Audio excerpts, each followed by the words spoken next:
Abra sua Bíblia em 2 Samuel, capítulo 6, a partir do verso 1. Jean-Pierre François Merci, né? Tem algum parentesco com o francês? Ele não, né? Não. Pelo menos no nome, né? Maravilha. Foi homenagem ao Jean?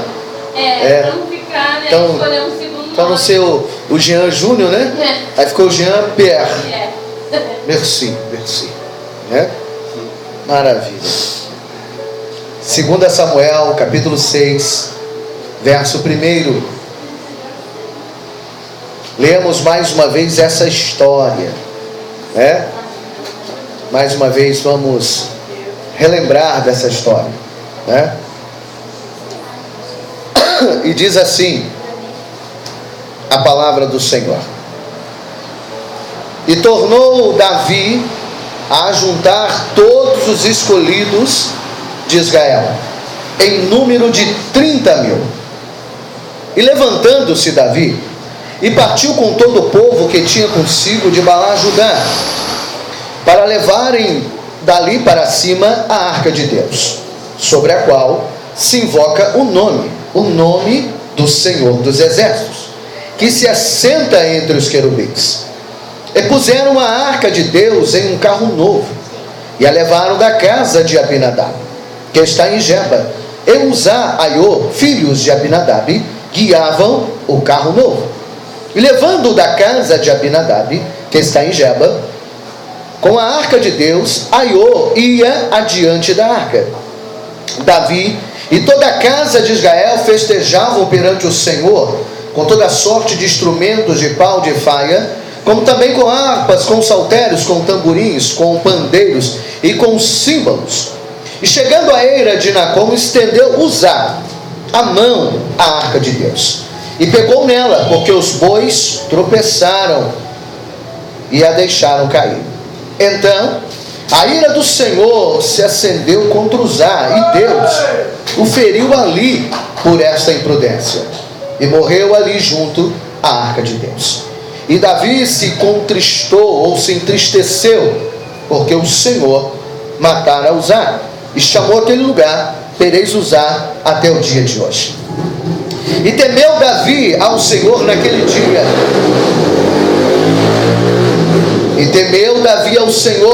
dia. E disse: como virá a mim a arca do Senhor? É uma pergunta. E não quis Davi retirar para junto de si a arca do Senhor, a cidade de Davi, mas Davi a fez levar à casa de Obed-edom, o geteu, ou o gitita. E ficou a arca do Senhor na casa de Obed-edom, o gitita, 3 meses. E abençoou o Senhor a Obed-edom e toda a sua casa. Então avisaram a Davi, dizendo: abençoou o Senhor a casa de Obed-edom e tudo quanto tem, por amor da arca de Deus. Foi, pois, Davi e trouxe a arca de Deus para cima da casa de Obed-edom, a cidade de Davi, com alegria. E sucedeu que quando os que levaram a arca do Senhor tinham dado 6 passos, sacrificavam bois e carneiros cevados. E Davi saltava com todas as suas forças diante do Senhor. E estava Davi cingido de um éfodo de linho. Assim, subindo, levavam Davi e todo Israel a arca do Senhor com júbilo ao som de trombetas. E sucedeu que, entrando a arca do Senhor na cidade de Davi, Mical, filha de Saul, estava olhando pela janela, e vendo o rei Davi que ia bailando, dançando e saltando diante do Senhor, o desprezou em seu coração. E introduzindo a arca do Senhor, a puseram no seu lugar, na tenda que Davi lhe armara. E ofereceu Davi holocaustos e ofertas pacíficas perante o Senhor. E acabando Davi de oferecer os holocaustos e ofertas pacíficas, abençoou o povo em nome do Senhor dos Exércitos. E repartiu a todo o povo e a toda a multidão de Israel, desde homens até mulheres, a cada um com um bolo de pão, um bom pedaço de carne, um cacho de passas ou de uvas. Então retirou-se a todo o povo, cada um para a sua casa. E voltando Davi para abençoar abençoar a sua casa. Mical, a filha de Saul, saiu a encontrar-se com Davi e disse: quão honroso foi o rei de Israel, descobrindo o Senhor aos olhos das servas e dos seus servos, como um sem vergonha que se descobre qualquer um dos vadios. Disse, porém, a Davi e a Mical: perante o Senhor que me escolheu, preferindo-me a mim do que ao teu pai e toda a sua casa, mandando-me que fosse chefe sobre todo o povo do Senhor e sobre Israel. Perante o Senhor dançarei, e ainda mais do que isso, me envelhecerei e me humilharei também aos meus olhos, mas das servas de quem falaste, delas serei honrado. E Mical, filha de Saul, não teve filhos até o dia da sua morte. Não teve filhos até o dia da sua morte. Maravilha. Tome seu assento, glorificando, exaltando e magnificando o Deus dos Deus. Não sei se você consegue aumentar aqui, Osmar, por favor. Aqui, ó. Amados irmãos, mais uma vez, pode ser o CAK ou o retorno, você vê aí, por favor. Quando olhamos para esse texto, estamos... É só aumentar, filha, só aumentar. Não aumenta mais? Não? Já foi tudo? Nem lá em cima? Está no máximo, né? Ok, tudo bem. E o volume também? Onde está o volume do microfone? Ok, não, olha. É isso aí, né? Ok, vamos levar. Ok. Amém. Amados, quando olhamos para esse texto, estamos diante de grandes desafios espirituais.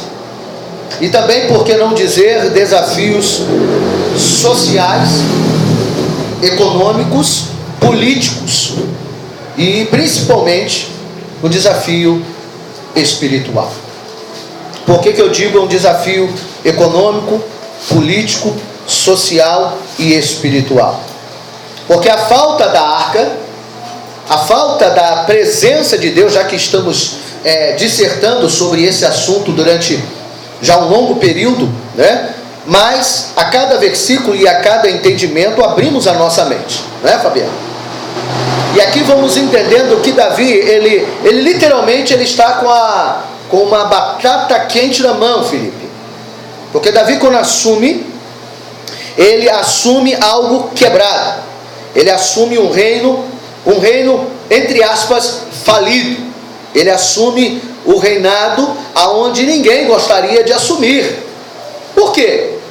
Porque, primeiro, era um reino que teve o seu rei, né? Aonde o próprio rei trai a confiança de Deus. Aonde Saul, ele trai a confiança de Deus. Saul agora morre. Davi assume o seu lugar. E ao assumir este lugar, ou começar o princípio desta trajetória, Davi se dá conta de que ele não pega o mesmo reinado de Saul. Ele agora pega um reinado que está totalmente desguarnecido, socialmente, politicamente, espiritualmente e socialmente. Por quê? Porque o povo estava sentindo falta de algo.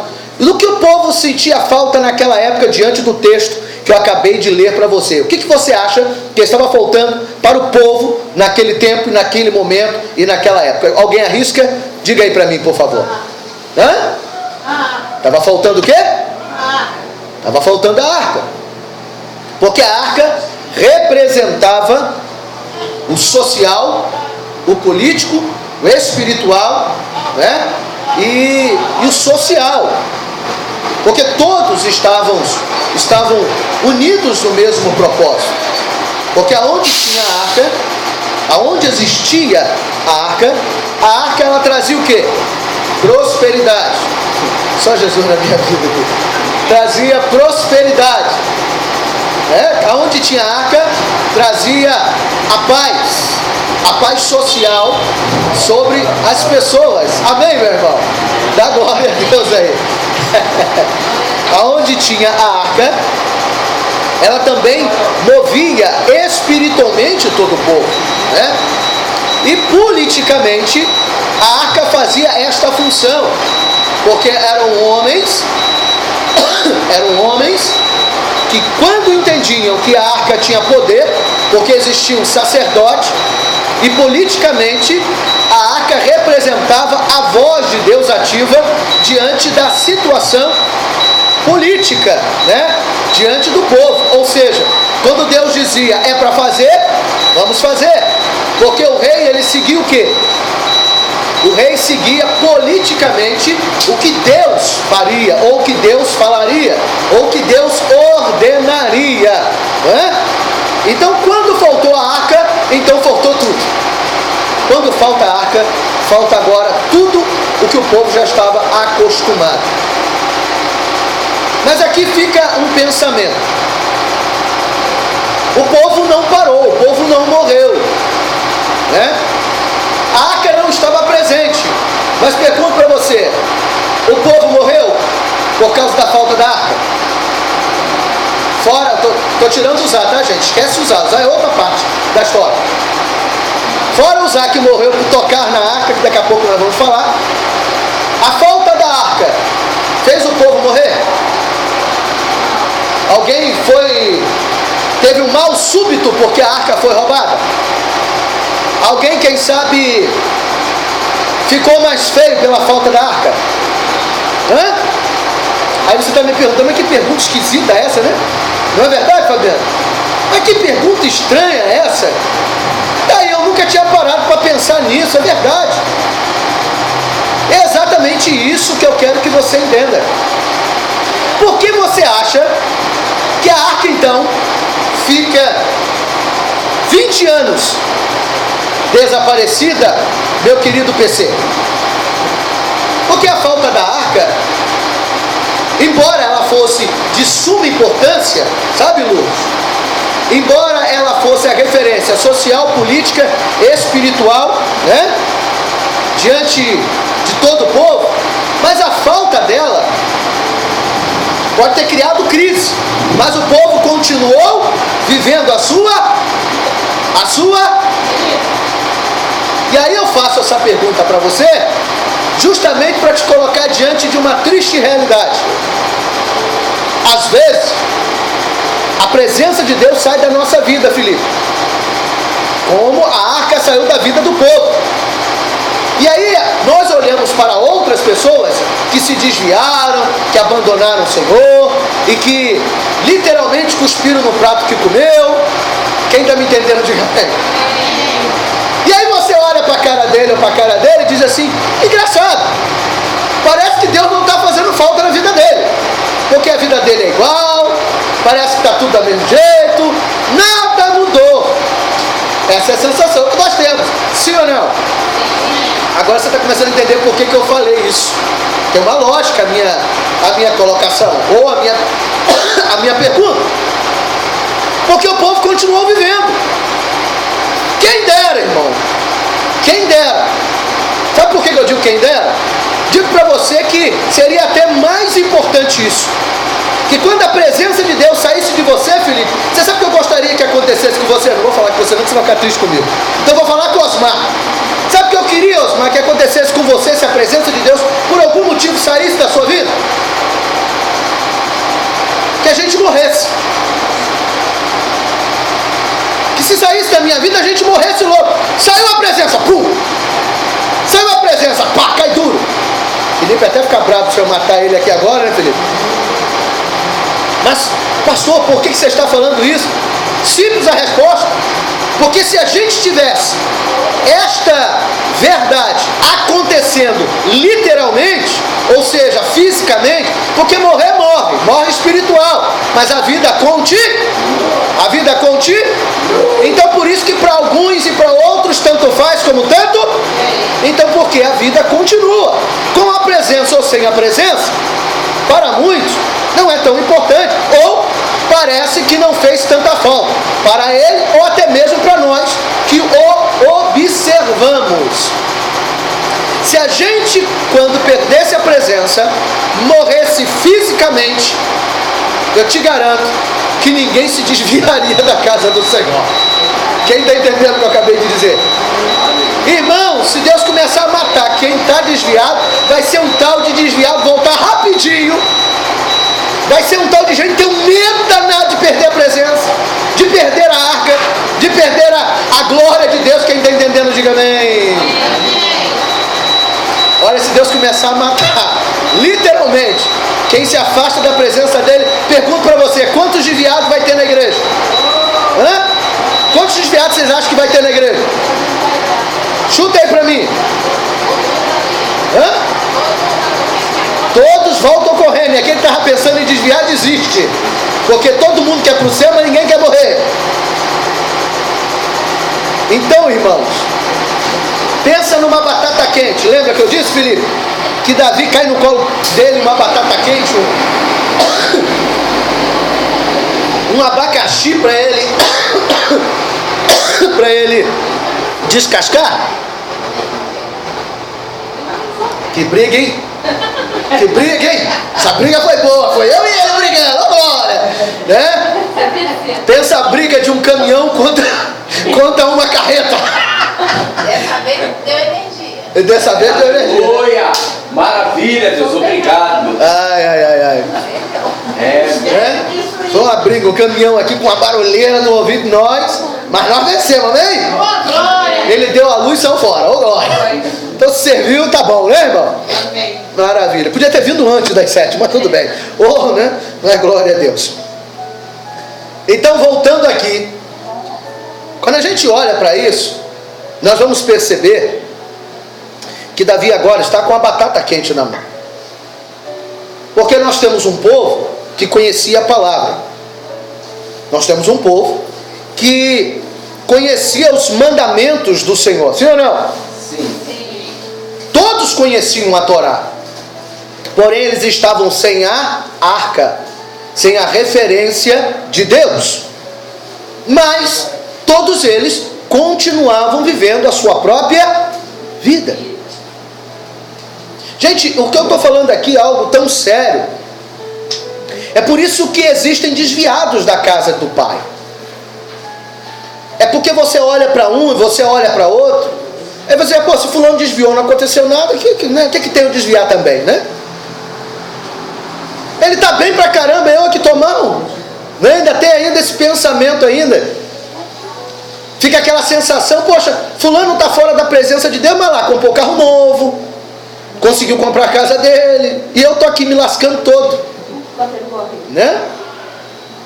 Ainda tem esse tipo de relação. Tem gente que consegue fazer esse tipo de comparação. Ele olha para a presença de Deus como se a presença de Deus fosse, vamos dizer assim, marcada por coisas que nós adquirimos na terra.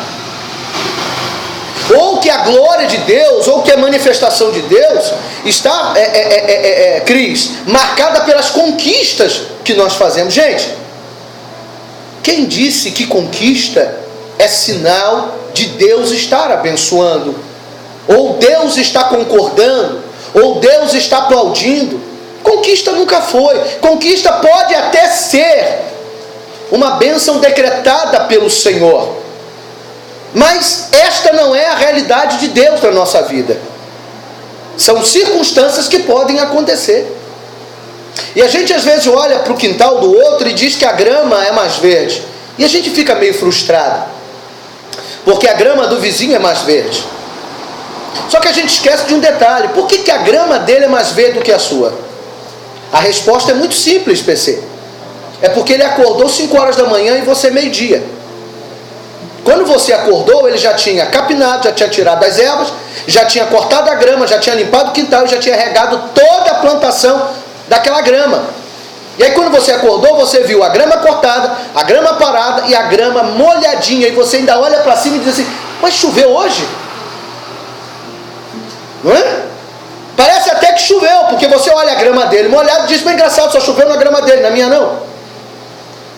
Só que na verdade, muitas vezes, ou quase sempre, a grama é mais verde do vizinho, ou na sua concepção, ou na minha, mas sempre houve um trabalho a mais daquele que você não fez, quem sabe? Porque na verdade nós queremos conquistar o que nós não merecemos. Quantas vezes nós queremos conquistar o que não merecemos? Mas por que eu digo que não merecemos? Não, mas porque é a graça, é favor imerecido. Não, não estou falando disso não, irmão. Eu não estou falando da graça, que é o favor imerecido, não, que Deus dá mesmo que a gente não merece, não. Eu estou falando de coisas que a gente não merece mesmo. De coisas que a gente não fez nada e nem por onde para ter aquilo dali. Circunstâncias simples que a gente não fez, mas as pessoas querem. Você acha que a inveja é o quê? O que você acha que é inveja? A inveja nada mais é do que o sentimento de alguém que deseja o que você tem daquilo que ele não fez. A inveja é fruto dessa relação entre querer o que você tem sem fazer o que você fez. Aí fica difícil, não é verdade? Quantos gostariam de ter o mercado de Jean? A pergunta se lascou como ele. Todos gostariam de ter, quem sabe, o salão da Cris, mas pergunta se está disposto a se lascar todo também. De ficar com calo no dedo. Ou de tantas outras coisas. Então muita gente, quando gera inveja, olha, dificilmente você vai ver alguém bem sucedido com inveja de alguém que é menor do que ele. Não vai ter. Se alguém é bem sucedido, ele vai ficar preocupado com o que ele tem e não com o que os outros têm. E mesmo que seja alguém melhor do que ele, se ele está focado no trabalho dele, ele também não vai invejar quem é maior do que ele. Sabe por quê? Porque a inveja, que esse sentimento de uma conquista que não merece, ou não se merece ter, nada mais é do que tomar o tempo que você deveria usar para crescer naquilo que você não cresceu. Então por isso que esse tipo de sentimento, esse tipo de reação, é um sentimento que nos tira do foco, né? Gostaria muito de ter muita coisa que muitos têm acima de mim, porém, na verdade ele tem por algum motivo, e se eu não tenho é por algum motivo também. E qual é esse motivo? Alguns eu posso saber e outros eu nunca vou descobrir, mas uma coisa é certa: feliz é aquele que tem e feliz é aquele que está lutando para continuar tendo. Esse é o único sentimento que a gente precisa ter dentro do nosso coração. Quando Davi agora olha para a sua vida, ele percebe que agora ele está com a banana quente, ou a batata quente, ou o abacaxi para descascar, porque agora ele pega um povo, agora ele pega uma comunidade sem a presença, sem a glória, sem a referência. E quando ele olha para isso, agora, eu quero te fazer uma pergunta. Lembra quando Saul tentou matar Davi? Não sei se você vai lembrar dessa história, mas vou contar a história para você. Saul saiu para matar Davi porque invejou Davi. Veja só, parece até que eu sem querer entrei no assunto que eu falei ainda há pouco. Saul agora tenta matar Davi, chega a jogar sobre ele uma arma pontiaguda para matá-lo, só que não acerta. Davi, sai fora. Quer dizer, quando tentarem te matar, sai fora, amém? Não fica na reta não, que vai que acerta, né? Então tem hora na nossa vida que quando o negócio está esquisito, é melhor não pagar para ver. Tem gente tão confiante em si mesmo, que ele às vezes se arrisca desnecessariamente. Tem coisa que você não precisa se arriscar, irmão. Se você está vendo a arma apontada para você, para que você vai botar o peito e dizer Jesus é bom e vai deixar a bala entrar? Você por acaso o que? Esperona? Peito de aço, né? O tiro está comendo solto, não tem problema. O Senhor é meu pastor e nada me faltará, nem a bala perdida. Então tem coisas que a gente não precisa tentar o Senhor teu Deus, amém? Davi agora, ele tem uma investida lá atrás, porque Saul agora tenta matá-lo, e ele corre, ele sai fora. Davi se esconde, e quando Davi se esconde, e Saul atrás dele, chega um momento, que Saul chega tão perto Davi chega tão perto de Saul, que ele consegue tocar nas vestes de Saul, mas ele não faz nada. Porque ele diz o seguinte: ai de mim tocar no ungido do Senhor. Ou seja, ai de mim tocar naquele que Deus escolheu. Ele até quer me matar, mas eu não vou ser como ele. Quando Davi assume o reino, ele assume o reino não para fazer o que Saul fez. Ele assume o reino para fazer o que Deus quer que ele faça.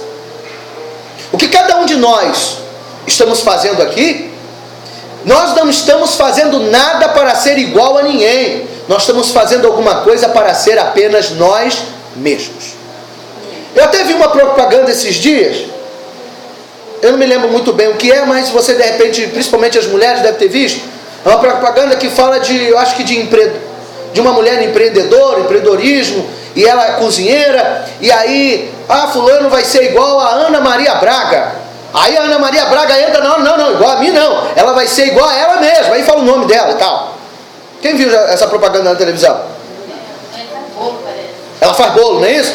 Aí o locutor, ele diz: fulano vai ser como a Ana Maria Braga. Ela entra na hora e diz: não, ela vai ser a fulana de tal.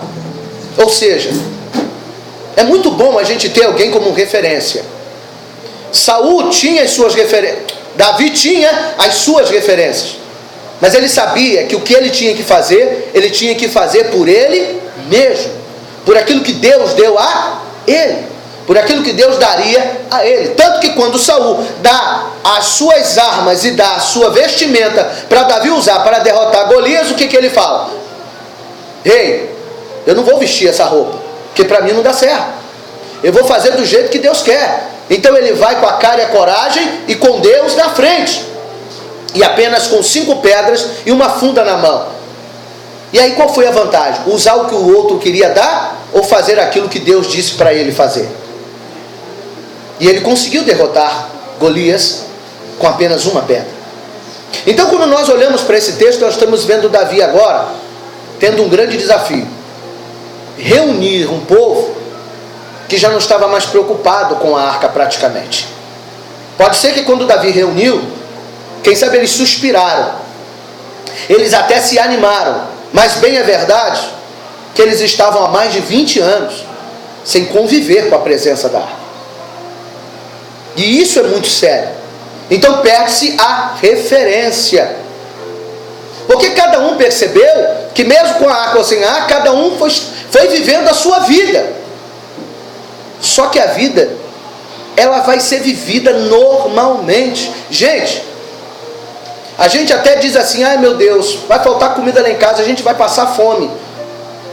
Quem aqui de repente já viu alguém dizer isso, ou até mesmo já viveu isso num momento difícil, que você diz assim: meu Deus, será que eu vou passar fome, eu e meus filhos?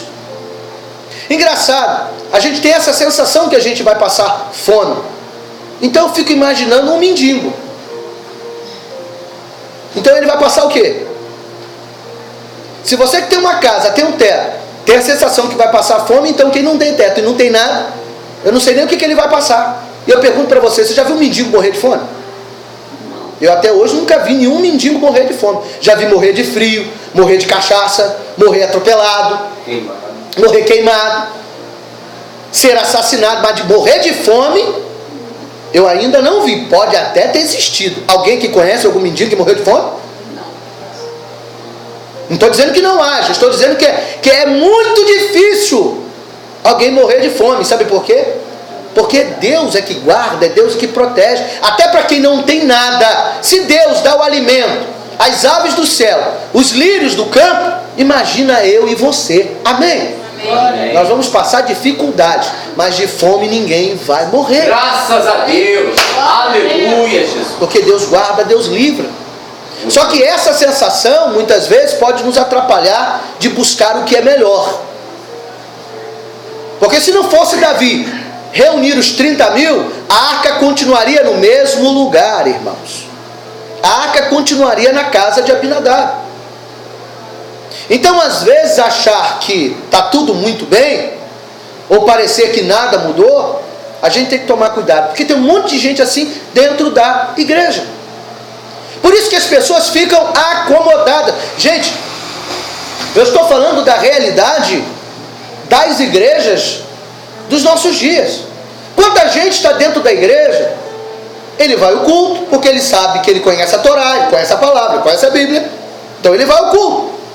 Mas Deus falar ou Deus não falar, Deus fazer ou não fazer, para ele tanto fez como tanto faz. Sabe por quê? Porque para ele não faz mais diferença.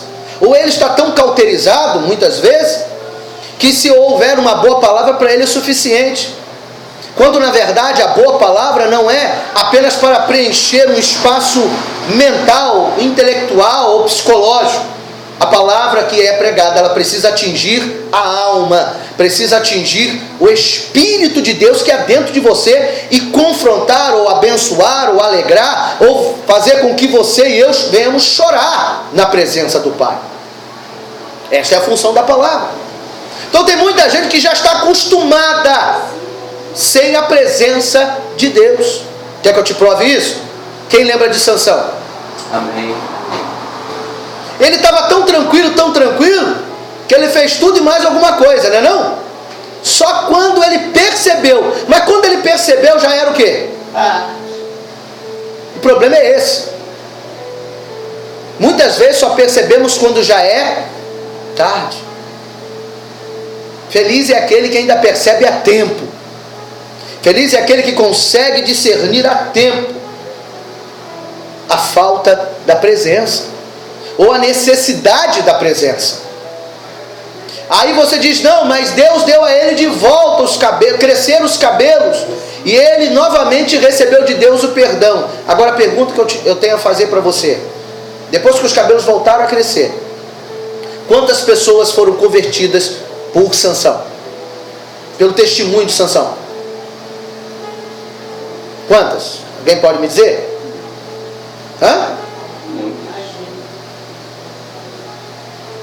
A morte de Sansão provou que Deus existia. Porém, a morte de Sansão só gera exemplo para nós fora do seu tempo e fora da sua época, como referência. Mas depois que Sansão morre, Sansão não prega para mais ninguém. Então tem gente que vai ter o seu último momento com Deus, só para ele não perder a sua própria alma. Mas é tão bom quando você tem a presença, e além da presença, você consegue espalhar o amor de Deus ainda por um longo tempo na sua vida. Quem entendeu isso? Aleluia. Porque Sansão agora, ele mata, diz a Bíblia que ele mata mais pessoas na sua morte do que enquanto ele estava vivo, inclusive ele mesmo.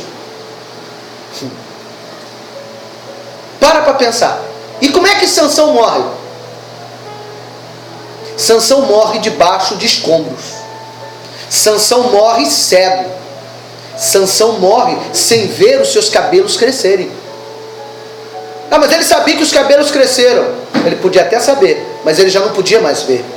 Por quê? Porque ele não tinha vista para enxergar. Por isso que muitos serão salvos no último segundo.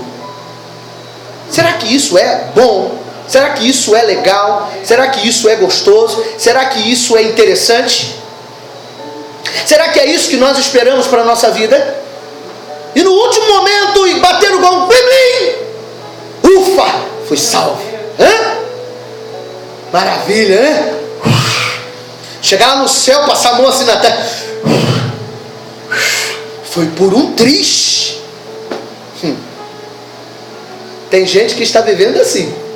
Eu acho que tem gente que está acreditando nisso.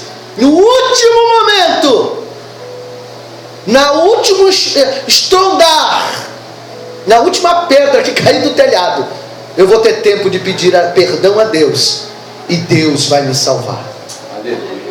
Feliz é aquele que consegue viver isso, mas triste é aquele que espera viver isso. Por quê?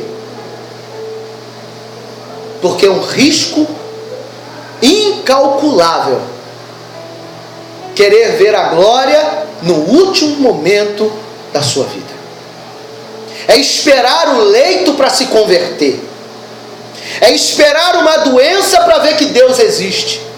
E o pior de tudo, que é encontrar no leito a salvação, mas não a cura da sua enfermidade. Tá bom para você?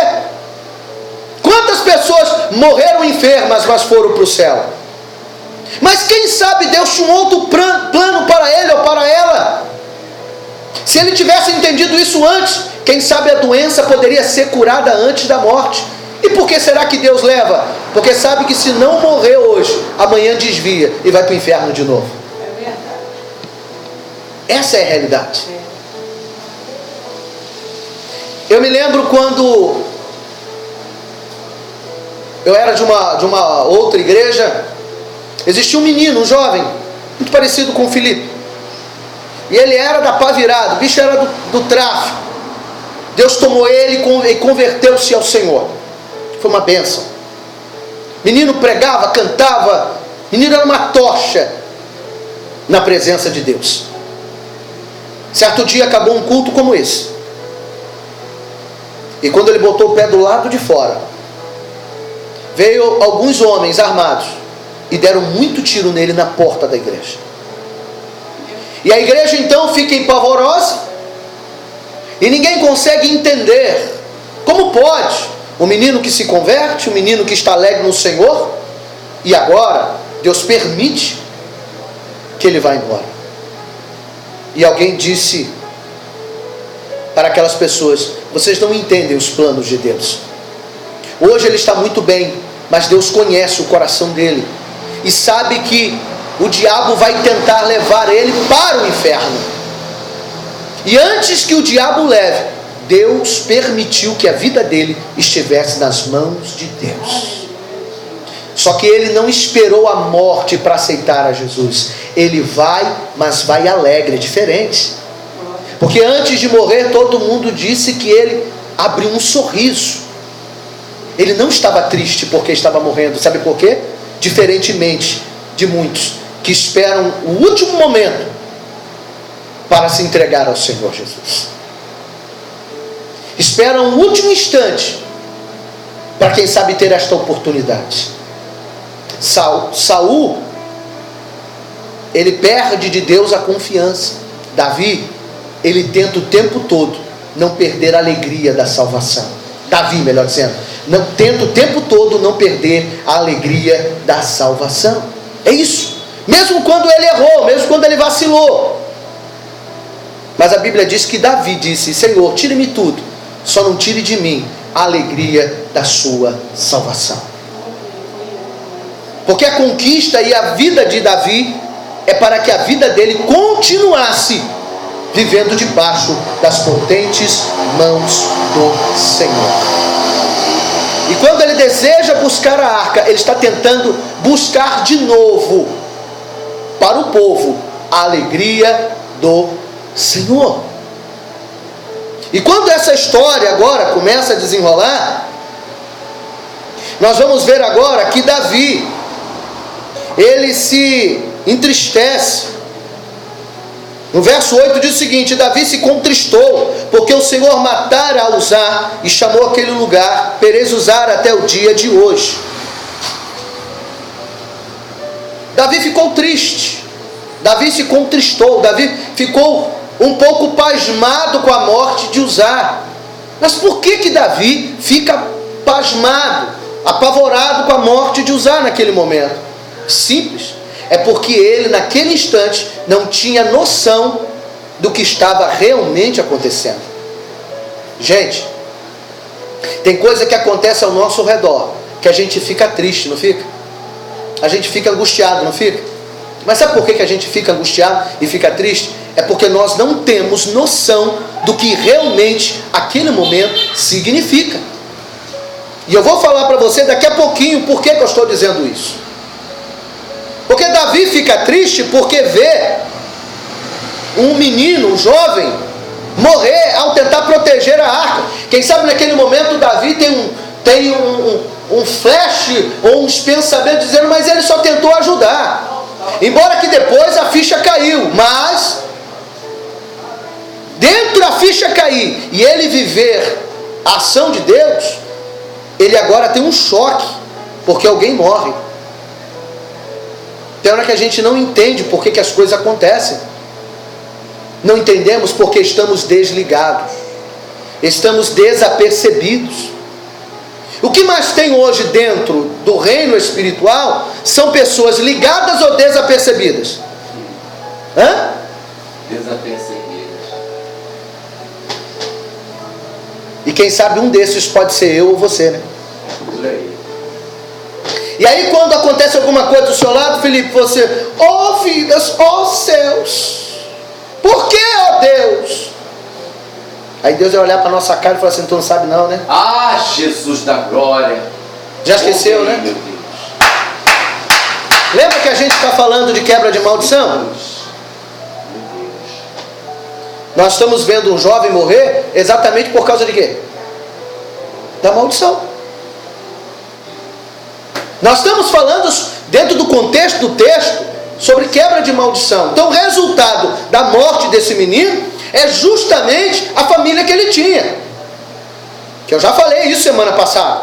Porque Aiô e Uzá era o que de Abinadab? Eram filhos.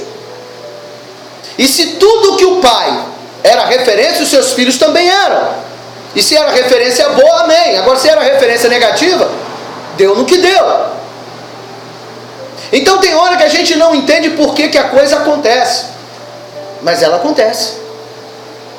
E a gente fica perdido, a gente fica até triste com Deus. Gente, quantas pessoas hoje estão tristes com Deus, PC? Porque aquilo que deveria dar certo, morreu. O sucesso que deveria acontecer, deu errado.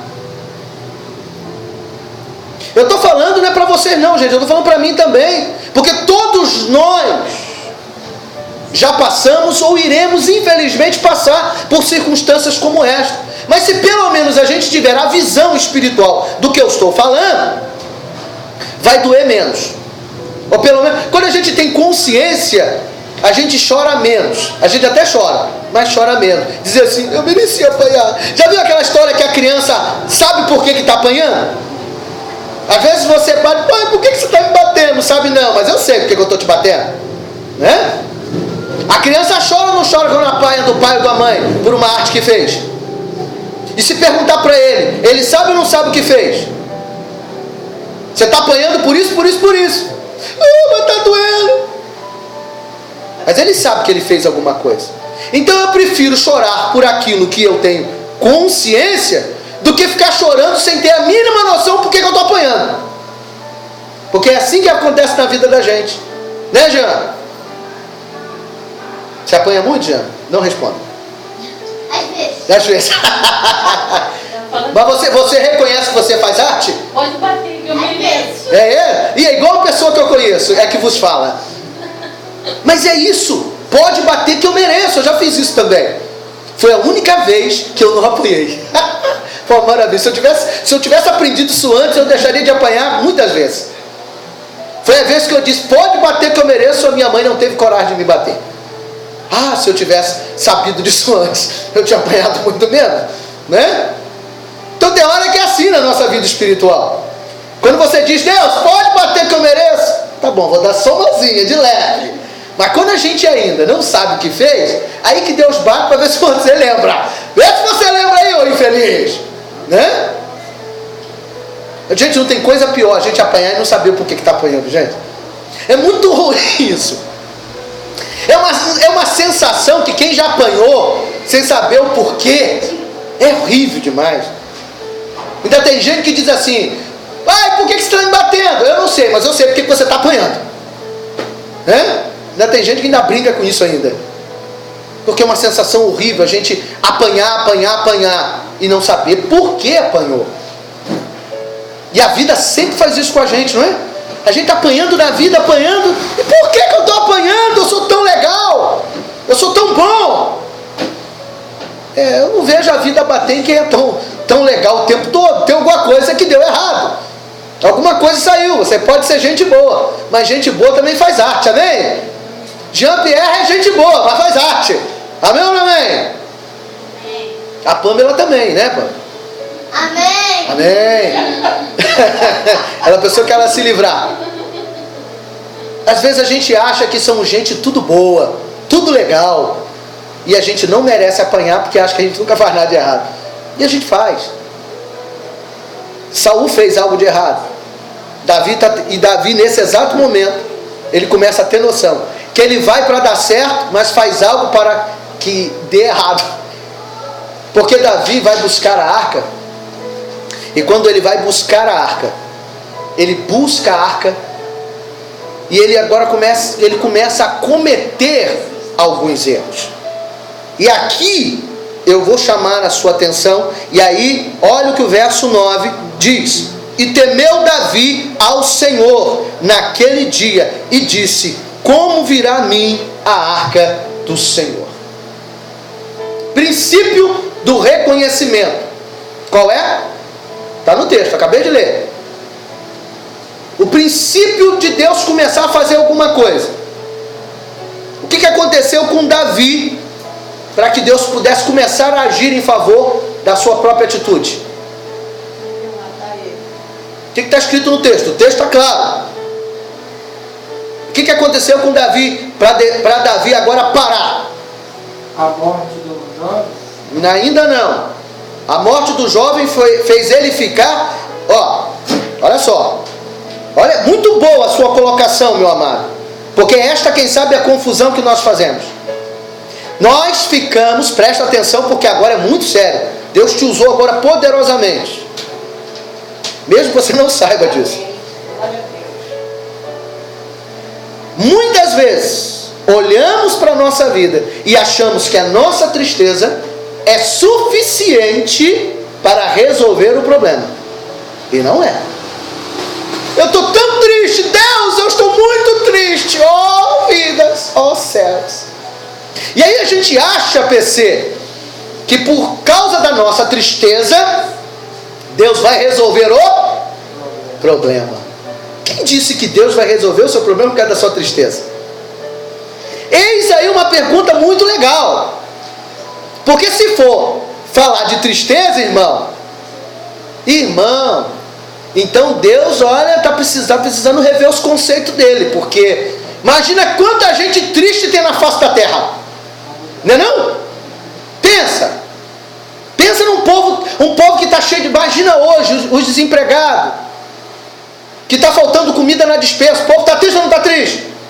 Mãe que está com seu filho na cadeia, está triste ou não está triste? Mães que estão com seus filhos no hospital, ou filhos que estão com seus pais no hospital, estão tristes ou não estão tristes? Meu Deus, hein? Quanto trabalho Deus tem para fazer com tanta tristeza, não é verdade? E a gente acha que a tristeza que nós temos é a válvula para Deus agir.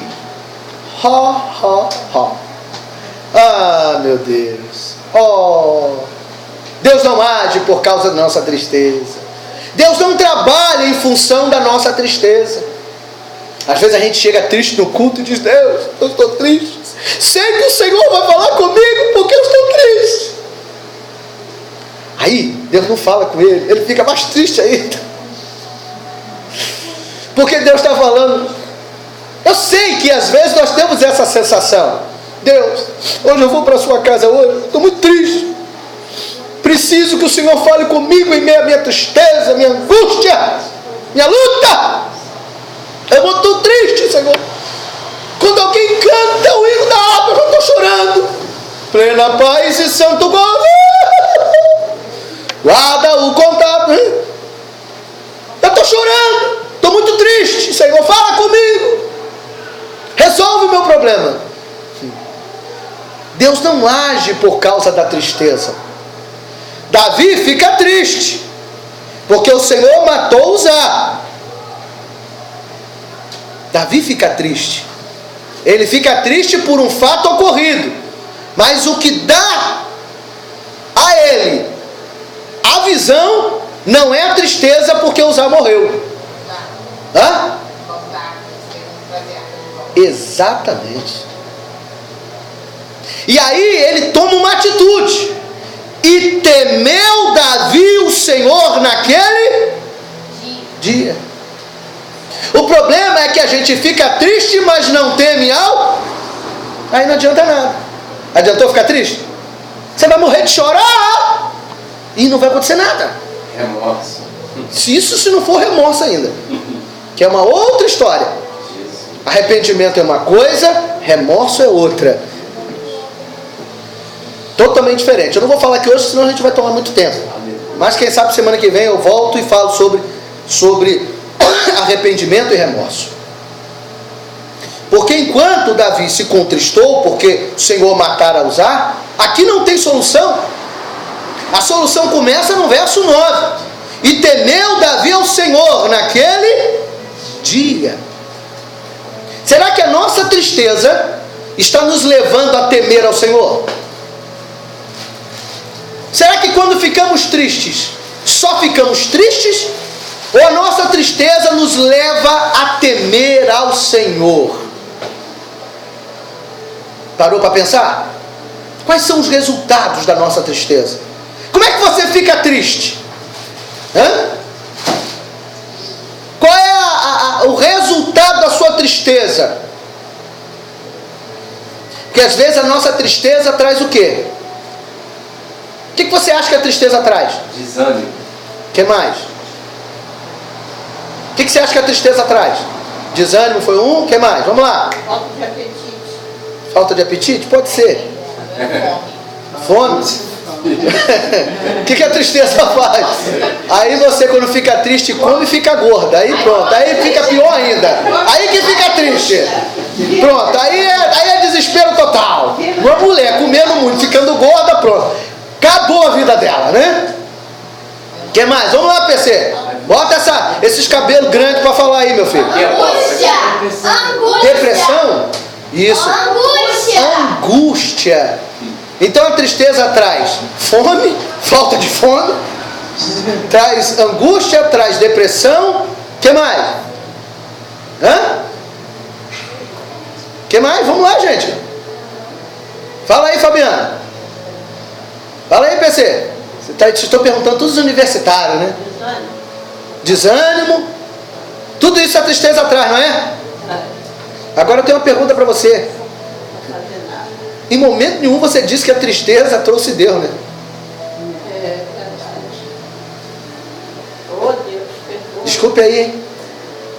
Pastor, a tristeza. Nem fala, né? Tristeza.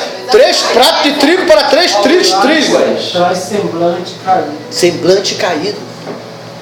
A tristeza só traz desgraça. Só que a gente acha que a tristeza vai resolver o problema. Desde quando essa tal tristeza resolveu o problema? Você mesmo acabou de dizer para mim que traz depressão, traz angústia, traz desânimo, traz fome, traz falta de fome. Tem gente que vai engordar porque está triste. Vai ficar com o quê? Com culote, aleluia, né? Vai ficar obeso. Só traz treva. Deus, eu estou triste. Deus, eu estou muito triste. Aí Deus, para com isso, infeliz. Quanto mais triste você fica, mais você engorda, mais você se arrebenta. Porque a tristeza não traz nada que beneficie você no reino. Você está entendendo o que Deus está lhe dizendo? A tristeza te coloca para baixo. A única coisa que te coloca para cima é quando você teme ao... Você pega a tristeza, tudo bem, eu estou triste, mas eu preciso aprender alguma coisa por causa dessa tristeza. O quê? Eu preciso temer ao Senhor na minha tristeza. Eu preciso reconhecer aonde está Deus no meio do caos. Então o sucesso ou o progresso de Davi começa quando ele teme ao Senhor. Olha como esse texto ele é rico em detalhes espirituais. Porque Davi, ele tinha muito medo de desagradar ao Senhor. Essa era uma vantagem. Lembra que eu disse para você que se alguém se faltar, gostaria que se faltasse a presença, o cabra morresse logo de uma vez? Rapidinho ninguém ia querer desviar. Davi era meio que assim. Ele tinha pavor de perder a presença de Deus. Ele podia até errar, mas ele tinha medo. Ele tinha o quê? Temor. Ele tinha vontade o tempo todo de adorar a Ele em espírito e em verdade, porque ele sabia que os problemas só seriam resolvidos se ele temesse ao Senhor. Temesse quem? Senhor. Não, calma aí, gente. Meu Deus, agora deu um problema aqui na minha cabeça. Temesse quem? Ao Senhor. Angústia, tristeza, desânimo, depressão. O que mais? Fome. Excesso de fome. Falta de fome. A tristeza faz você temer o quê?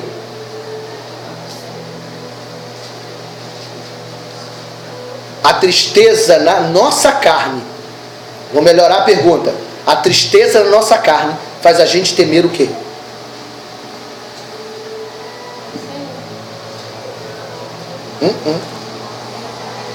Porque você só teme o Senhor se você colocar o Espírito de Deus no meio da aflição. Mas a nossa carne, quando produz a tristeza, ela nos faz temer, sabe o quê? O problema. A situação. Somente ela. Quando você está triste, qual é a primeira coisa que você pensa? Quando você não está em espírito, quando você está meio que meio, né? Meio barro, meio tijolo. Quando você está triste, em que você pensa? Na motivação da sua tristeza, gente. Eu queria muito que a gente pudesse estar triste. Senhor, eu estou triste, mas estou te jejuando, eu estou te servindo, eu estou te adorando. Seria bom demais, não é não? Só que essa não é a realidade da maioria. Quando a gente está triste, a gente lembra do quê? Da tristeza. Daquilo que nos motivou a ficar. Quando Davi vive a tristeza, ele vive a tristeza e ele, no versículo abaixo, ele toma uma posição. E toma uma posição por causa da tristeza ou por causa do Senhor? O que você acha? Por causa do Senhor, gente. Porque, vocês estão entendendo a visão da palavra? Porque a gente tem hora que confunde. Porque a tristeza nos leva a temer a própria tristeza. Agora, quando a gente está em espírito, a tristeza nos faz pensar em quem nós temos que confiar. Amém, meu irmão? A tristeza faz você desanimar, mas a unção de Deus faz você confiar no Senhor. Foi isso que Davi acabou de fazer. Ele agora está olhando e disse: como virá a mim a arca do... Você vai ver que Davi aqui não fala da tristeza. Ele fala de quem? Ele fala de quem? Qual é a motivação da vida dele agora? Não é a morte, mas é a... Deu para entender agora? Não foi a arca que matou? Uzá não morreu por causa da arca, mas ele não olha para o Senhor por causa da morte. Ele olha para o Senhor por causa da arca. E o que é a arca, gente? É a presença de Deus. Então, mesmo que algo morra, diga comigo, mesmo que algo morra, eu não vou olhar para o que morreu. Eu vou olhar para o que Deus vai ressuscitar. Você conseguiu pegar isso, gente? Quem não entendeu aqui? Alguém não entendeu? Eu vou explicar de novo. Quem não entendeu, levante a mão. Tem alguém que não entendeu? A visão. Entre o que contristou Davi e o posicionamento para ele começar a se levantar. Porque ele não disse assim: temeu Davi ao Senhor naquele dia por causa da morte de Uzá. Está escrito isso? Ele temeu ao Senhor naquele dia e disse: como virá a mim a arca do Senhor? Ele começa a reconhecer que se aquele menino morreu, algum motivo tinha. E ele tinha que focar no que era mais. Então o que é mais importante? Em algo que morreu ou no que Deus pode fazer? Deu para entender agora? Porque é a presença que traz o que você quer, e não é a morte. Porque a gente fica olhando para aquilo que morreu, achando que aquilo é que vai resolver, se não tivesse morrido. Quando na verdade, quem vai resolver é o Deus que você serve. Porque é assim que a gente fica, pensando na morte da bezerra. Essa é a reação nossa. A gente fica pensando na morte da bezerra. E a bezerra já? A bezerra já? Então vamos começar a mudar o nosso foco de pensamento. Se a bezerra já morreu e Deus não quer ressuscitar a tal da bezerra, então agora confie no Senhor e o mais Ele fará. É desse jeito. Porque Davi sabia que não dava para perder tempo com o que havia morrido. Se você quer ganhar tempo, ganhe tempo dizendo: Senhor, e agora? E agora? O que eu devo fazer? Davi não questiona a morte. Davi agora questiona como ele tem que acertar. Nós questionamos o que morreu muitas vezes, mas Deus está dizendo: não questione o que morreu, questione como ainda vai dar certo, questione como ainda vai funcionar. Peça a Deus discernimento para aquilo que vai ser, o que é possível ser, o que é possível realizar, porque algo pode ter dado errado, mas Deus tem planos para que tudo no final dê certo. Quem entendeu isso, diga amém. Amém. Então, a palavra que eu tenho para te dizer é: se vai dar certo, creia no Senhor, mesmo que algo tenha morrido no meio do caminho. Mas lembre-se, se entristeceu, tema ao Senhor e diga para Ele: Senhor, como eu herdarei a minha bênção? Porque confio em Ti. E acabou. Deus.